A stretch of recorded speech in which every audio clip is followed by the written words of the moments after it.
Sabi niya sa akin, boss, ba pwede utang muna yung yung transshipping. Tulad ng mother ko, father ko dati, na, tigilan mo na yan. Na naman pera dyan eh. Bahay namin, pare, 4 na haligi lang.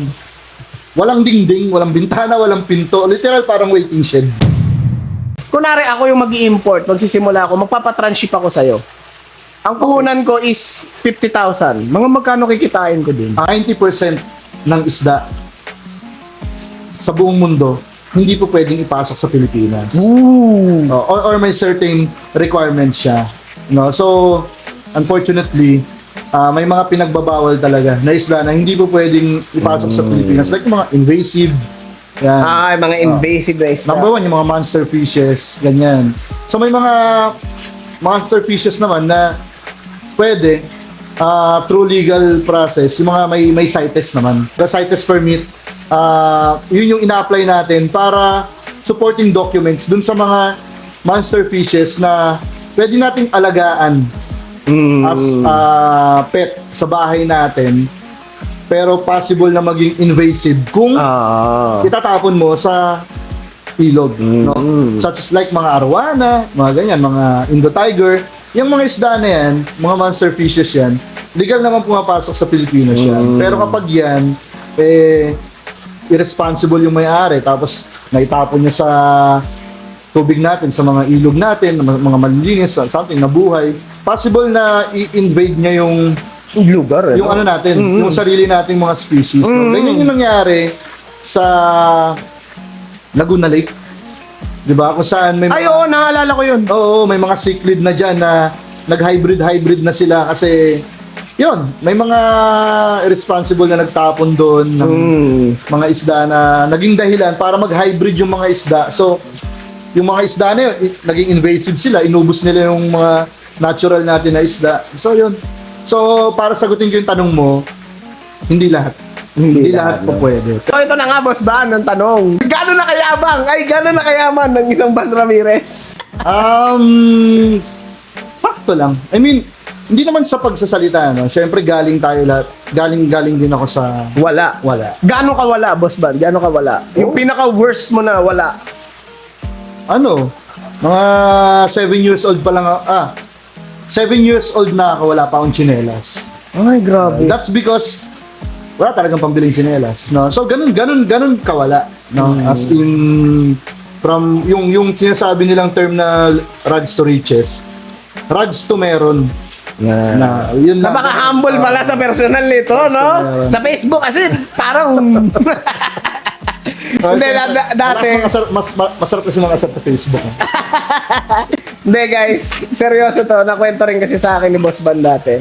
Nag-start sila ng family niya as in walang pader, ano? Yung bahay namin, pare, 4 na haligi lang. Walang dingding, walang bintana, walang pinto. Literal, parang waiting shed. Tapos yung namin, almusal namin, talbos ng kamote. Yung pananghalian namin, talbos ng kamote. Yung hapunan namin, talbos ng kamote. Simply because, wala kaming bigas. Shoutout sa nanay ko at sa tatay ko. No? And also, nagmimerienda kami yung mga bayabas na bubut pa lang para yung mapakla. Dala-dala ng kapatid ko yan, ng ate ko, pagsalubong sa akin. So sa mga nanonood, no, hindi talaga imposibleng yumaman.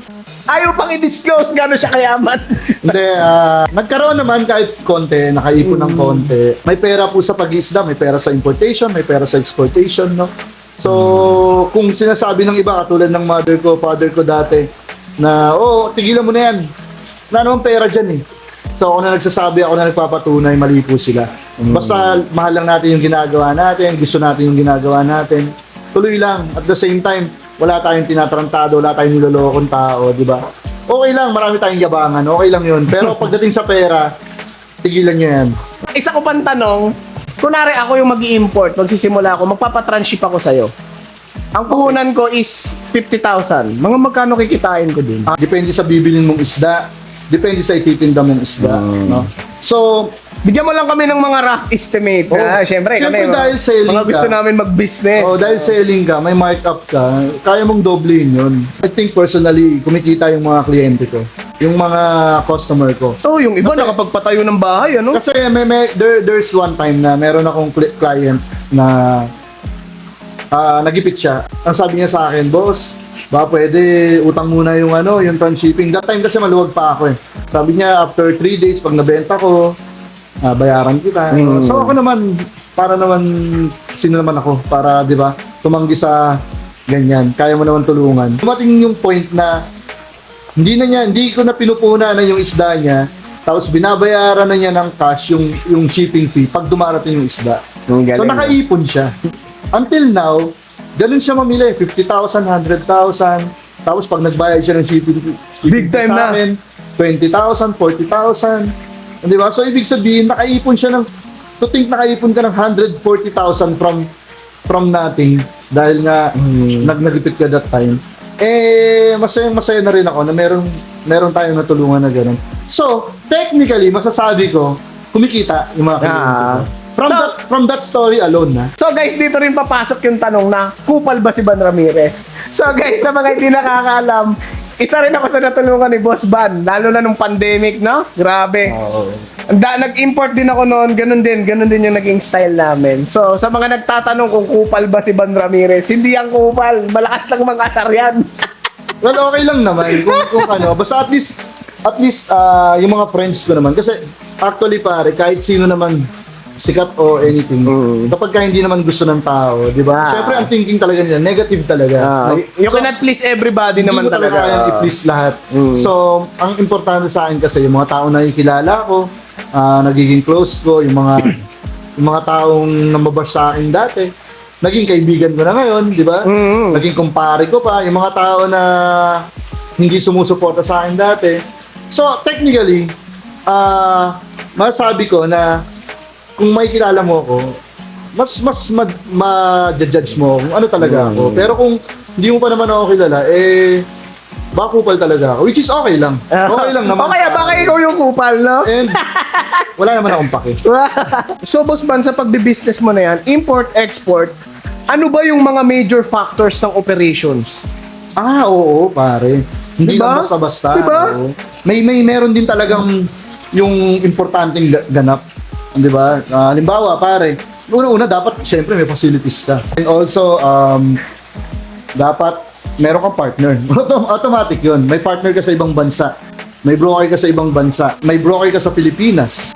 Yun yung mga factor na yun. May mga dapat may mga tao ka din. May mga tao kang maaasahan. So yun yung mga major factor talaga para sa akin yan. And yung mga airlines talaga dapat yan yung isa sa mga inaalagaan mo. Kasi syempre, dyan pumapasok yung mga delays, yung offload, yan. Tayo na pare, sobrang hirap yan. So, in terms of connections, dapat well-connected.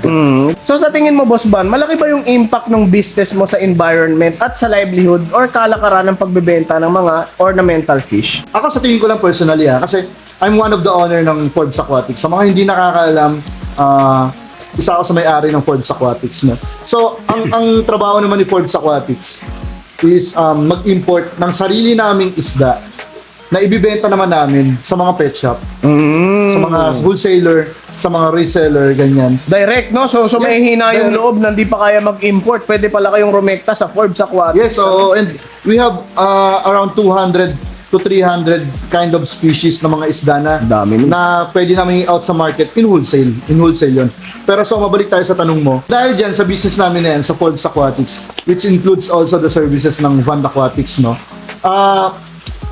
Nakakatulong kami para mabalanse yung kalikasan. Kasi, mostly, sa ibang bansa, hindi katulad ng Pilipinas na wala tayong masyadong species dito sa ornamental or freshwater fish. Sa kanila, sobrang daming mga wild caught kung tawagin. Tetras, di ba? Yung mga cardinal tetra, lahat ng mga tetras, rasbora, mga barb, mga rainbow fish, di ba? Mga ganyan. So, all kinds ng mga microfishes sa kanila, sa ilog lang nahuhuli. Direct, hinuhuli nila sa ilog, then pinapadala sa atin sa Pilipinas. Kina-quarantine nila, tapos pinapadala sa atin sa Ang Pilipinas. galing, ano? Libo-libo, daan-libo. Ganun ang pumapasok. So galing. imagine, kung hindi nila natatanggal sa ilog yun, di ba? So masasaturate yung species na yun sa ilog na yun. So, and also, it affects the livelihood as well. Kasi syempre, farmers sila eh.